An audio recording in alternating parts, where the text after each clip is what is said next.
Hello guys, welcome to the Brilliant Coaching Institute. This is me Ankit Kumar. Guys, today I am going to teach you about the modals. And in the modals, today's class is concerned with the could. Okay, so guys, I'll teach you only those things which are very important for your speaking purpose. Okay, so in the could, if we will discuss about the first point, then in the first point, to give high respect, अगर हमें किसी को high respect देनी है तो उसके लिए हम कुड का यूज करते हैं. ठीक है, जैसे कि अगर हम बात करें, अगर मैं ये बोलता हूं कि could you please stand up from here, क्या आप यहां से खड़े हो सकते हो, तो यहां पे मैं एक पोलाइटली उससे बोलूंगा, एक हाई रिस्पेक्ट दूंगा उसको. ठीक है, इसके अलावा अगर मैं ये बोलता हूं जैसे कि could you please take a cup of tea along with me, क्या आप मेरे साथ एक कप चाय लोगे. ठीक है, तो ये भी आपको हाई रिस्पेक्ट के लिए इसका आप यूज कर सकते हो. ठीक है, इसके अलावा और जैसे आप सेंटेंसेस बोल सकते हो, जैसे could I sit here on your seat. ठीक है, क्या मैं आपकी सीट पर बैठ सकता हूं. या जैसे कि मैं बोलूंगा कि could you take this chair, क्या आप ये चेयर ले सकते हो.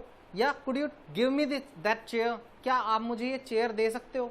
ठीक है, या could you please give me that pain, क्या आप मुझे पेन दे सकते हो. Sir could I go at home.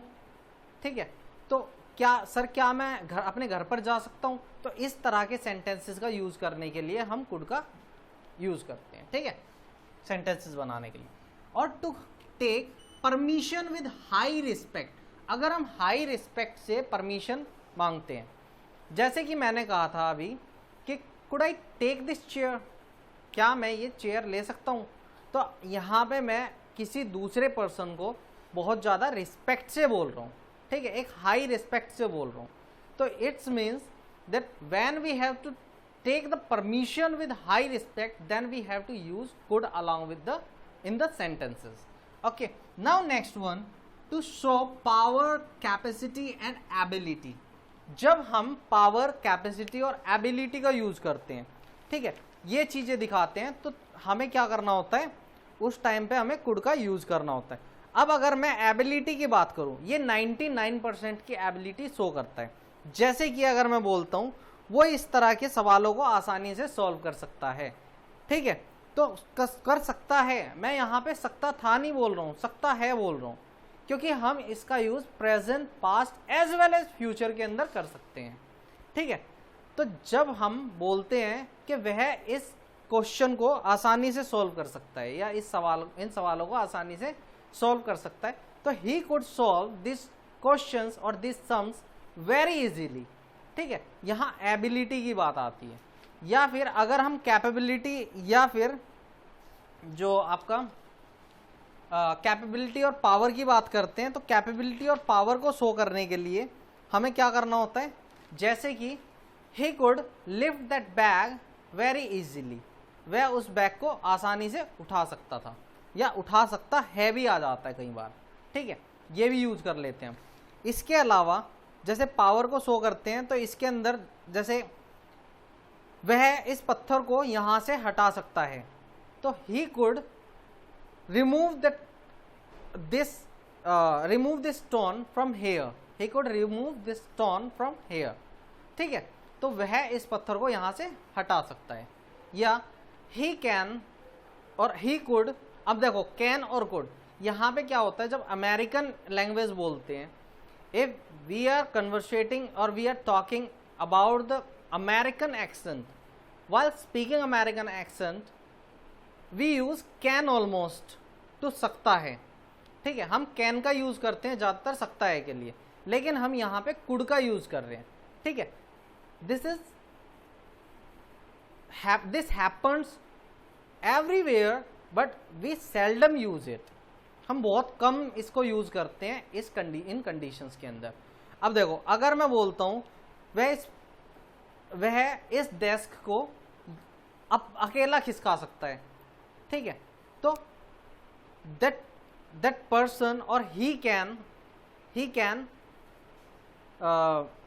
Drag that desk alone, ठीक है, यानी वह अकेला उसको खिसका सकता है। इसके अलावा अगर मैं बात करूं कुड की, तो यहाँ पे कुड का भी यूज हो सकता था, ठीक है, ही कुड।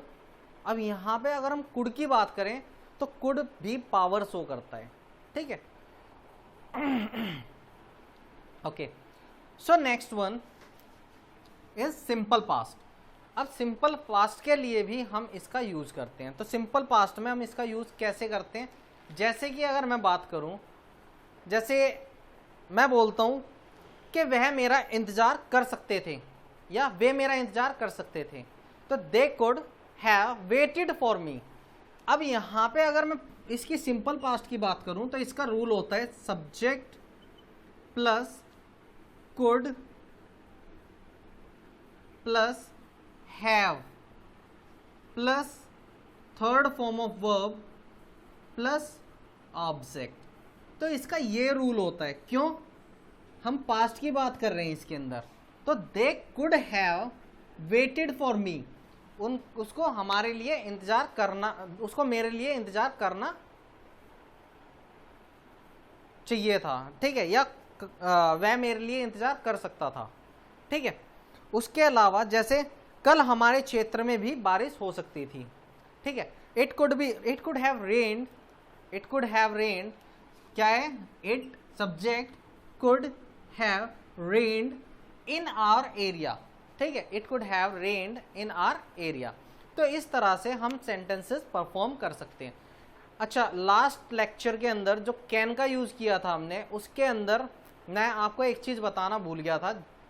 क्या था कि आप अगर कभी भी कैन का यूज करो तो कैन के साथ एबल का यूज नहीं कर सकते, ठीक है, क्योंकि एबल का यूज करोगे तो that is wrong sentence. Because हम ये नहीं बोल सकते I can able to lift this bag, it is wrong sentence.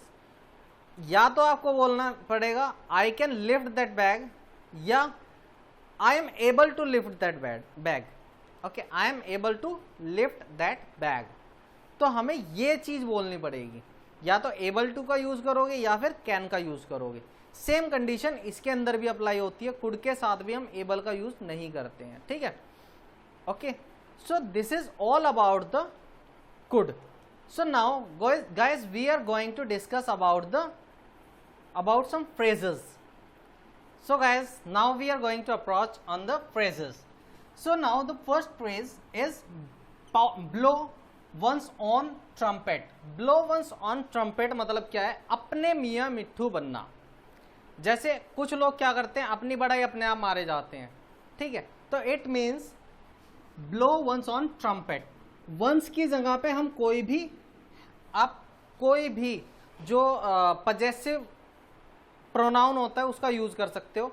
जैसे आप बोल सकते हो blow, he blows his own trumpet, ठीक है, he blows his own trumpet, ठीक है। तो इसका मतलब होता है टू प्राइज वन सेल्फ। इसके अलावा नेक्स्ट होता है blue blood like royal, he who belongs from the royal family, जो रॉयल फैमिली से बिलोंग करता है, यानी एक एरिस्टोक्रेटिक डिसेंट होता है, जो यानी किसी ऐसी फैमिली के अंदर जो कि जैसे कोई किंग है, कोई राजा है, ठीक है, उस फैमिली के अंदर पैदा हुआ है। या जैसे कि अंबानी है, अंबानी के घर में जो पैदा होगा, he is known by this phrase blue blood, ठीक है। जैसे कि अगर मैं बोलूं तो I am also the blue blood of my family, ठीक है, मैं भी रॉयल हूं अपनी फैमिली के लिए, ठीक है। तो ये चीजें, इसके लिए हम ब्लू ब्लड का यूज करेंगे। इसके बाद आता है ब्लू बुक। ब्लू बुक मतलब होता है government report, it means government report. Next one body and soul means entirely, पूरी तरीके से, as like the people those who prepare for the UPSC they engaged with the study with the body and soul, ठीक है, यानी जो लोग UPSC की तैयारी करते हैं वो अपनी जी जान से, यानी एंटायरली, पूरे तरीके से उसके अंदर जुड़ जाते हैं, ठीक है। तो उसके लिए हम इस वर्ड का यूज करेंगे बॉडी एंड सोल का। After that bolt from the blue. Bolt from the blue means unexpected problem, यानी ऐसी प्रॉब्लम जिसका पता ही ना हो, ठीक है, एकदम अचानक से आ जाए। जैसे कि आपको पता है this covid has come unfortunately, okay, without knowing anything, it has come in, it has entered into the world wide level, okay. तो ये एक तरह से वर्ल्ड वाइड लेवल पे फैल चुका है, ठीक है। It becomes a pandemic because of this, so it is none as the bolt from the blue, means unexpected problem. So guys, this is all about the today's lecture. So guys, if you liked my videos, please like, subscribe as well as share it, okay. So guys, thank you so much guys। मैं SSC class start करने जा रहा हूँ, ठीक है। तो SSC जो CHSL के बच्चे हैं उनके लिए ये जो जितने वीडियो लेक्चर्स हैं, these are not for those students those who have been preparing for SSC और UPSC. So when I'll start another class, I'll make the playlist of those classes, so please watch those videos, okay. You will get to know everything more than that whatever I have been teaching in these classes, okay. So thank you so much, that's it.